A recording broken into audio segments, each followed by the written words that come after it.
You guys ready? Ready.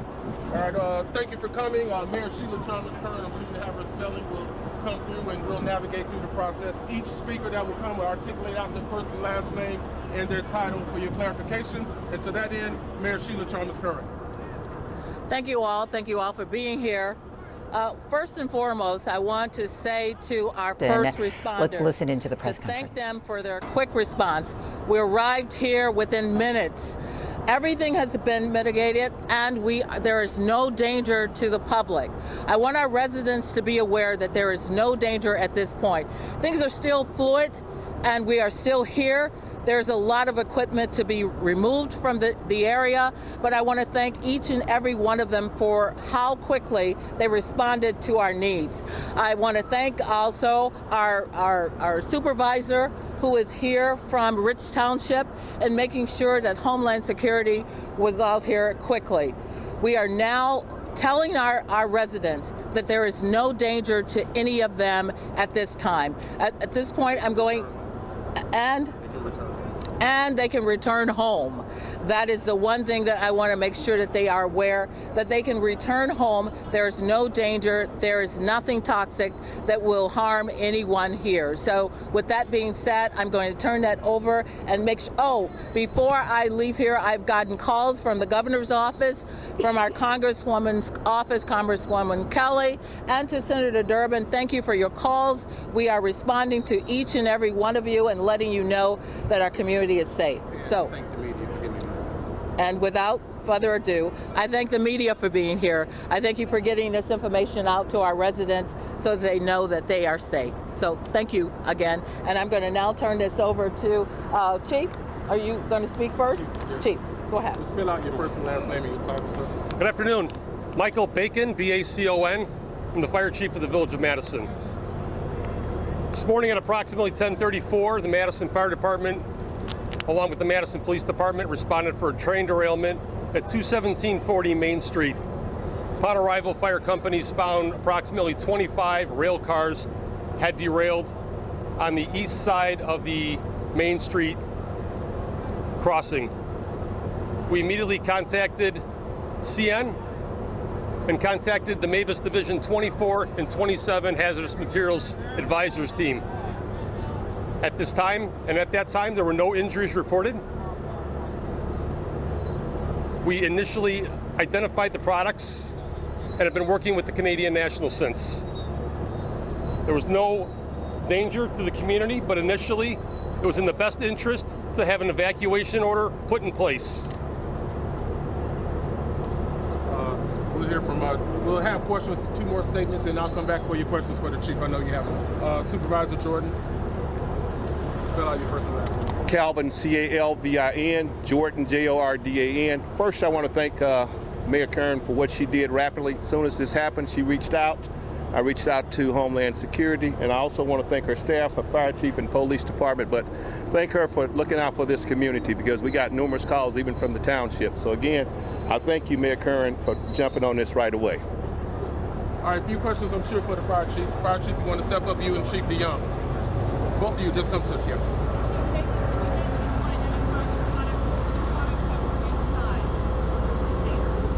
So the products, my name is Deputy Chief Steve DeYoung, D-E-J-O-N-G. I'm with Mavis 24, Mavis 27 Hazmat. So initially the products were identified as liquid petroleum gas, LPG, propane. Those cars had only residual amounts in them, which is a very small amount. Based on not knowing that, at the time that those cars were empty with some residual, the evacuation order was put in place until we could further identify that. Can you talk about the dangers of that particular chemical, and can you talk about how it has to be handled, removed? So again, it's residual in the cars. There's not very much in there. There's 2 hazardous materials teams from Canadian National on scene. It's a flammable gas. It's propane, just like you would use in your grill. But there are no current leaks, and all the products are contained. Do you have an estimation on the cleanup time? We do not. Can you talk about how many people, when you did have those evacuations in place, how many people were notified to get out of their homes? I can't answer that.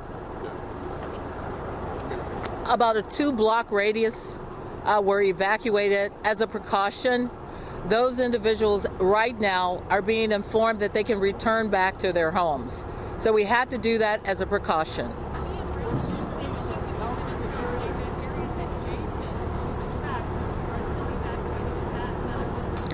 No, that has all been lifted. Everyone is back. Yes. So when you talk about this 2-block radius, how many people are we talking about? Well, when you talk about a block itself with individuals on that block, 300 bags. maybe 300 max. And what about Metro Electric service? When do we expect that to be restored? That's been restored. That's been restored. So if the track is open, Yes. any indication of what caused the derailment? Know that everything is still fluid. We are still looking at information. CN will be able to get back with you and possibly inform us as to what took place. I just have another question about the actual powdery substance. So just so I'm clear, was it being transported or was it a part of the mechanism of a rail car? I'm trying to understand how. Okay, Was it a barrel? What was it? Watching that chief be young answer. the chief will answer Every- that. All Go the to the middle, chief. all the products were being transported by the train. There was no outside products involved at all. So when you say residual, was it like a residue inside one of the containers? No, when rail cars are empty, they might still have a small amount of product in them. Okay, so Speak up a little bit, Charlie. Did anything leak out of the ground or in the air? Negative. So was the product was being transported or had it been transported? I can't answer that. So what did one car have a leak about? There was one small leak, but it has since stopped. And again, so for Charlie's point, nothing leaked out of the ground. No, everything just evaporated into the air. I got time for a couple more questions, and these guys got to get back. When you say it evaporated into the air, is that cause for concern for No, residents? not at What all. happens when Not at that all. process So happens? not at all. When that chemical reaches a certain temperature, it just evaporates off into the air. We again had no readings on any of our monitoring equipment of any hazards in the air. There was no gas readings, no chemical readings, no anything. There was no readings anywhere around, in or around the accident site. Do we know how many cleanup to last until tomorrow? I couldn't answer that. Do we know how much of this product was being transported? We do not. How many? How long the cleanup was going to take at this point? We have to defer that to CN. We're not sure. Can you tell us about the equipment behind it? We assume that's conventional rail cars, correct?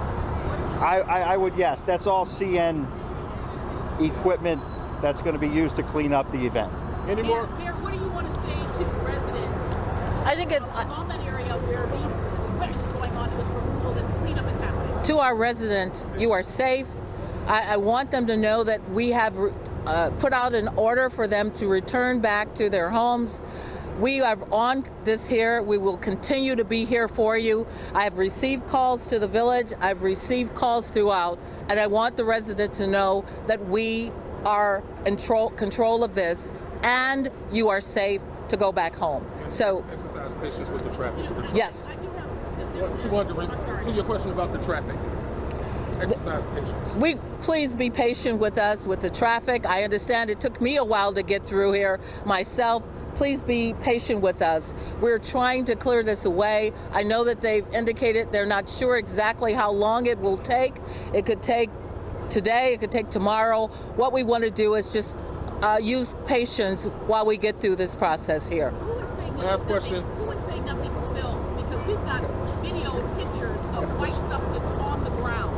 Well, the substance, That white substance is nothing but plastic pellets. right here. It is Say again, sir? it is plastic pellets. What's plastic pellets? The white stuff that's on the ground out of that car from any overhead shots is plastic pellets. There is no hazard with that whatsoever. One last question. Who's got it?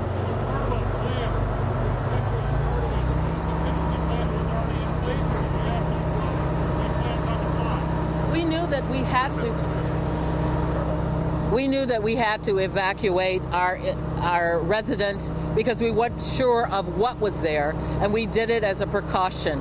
That was the plan, and we initially started that right away. As soon as we heard from CN that this had happened, we made sure that that was in play. So, Okay, guys, that's all we have. I got to get them back over there. I know. all right, thank you all for coming out. Thank You you. got my phone number. If you need me, give me a call. I'm here all day, literally all day. All right, once again, Hot mic, officials hot giving mic. us a live update right now on this freight train derailment in the south suburbs. We now know 25 cars were involved with this derailment with Canadian National. Some good news and certainly a sense of relief this afternoon. You heard the mayor there saying that there is now no danger to the public. And in fact, that evacuation order that was in place for the nearby community, that order has now been lifted. Of course, questions remain on how this all happened and how long this cleanup effort will be. We'll continue to stay on the story, of course, and bring you a full update this afternoon on ABC 7 Eyewitness News at 4 o'clock. For now, I'm Judy Sue in the ABC 7 News.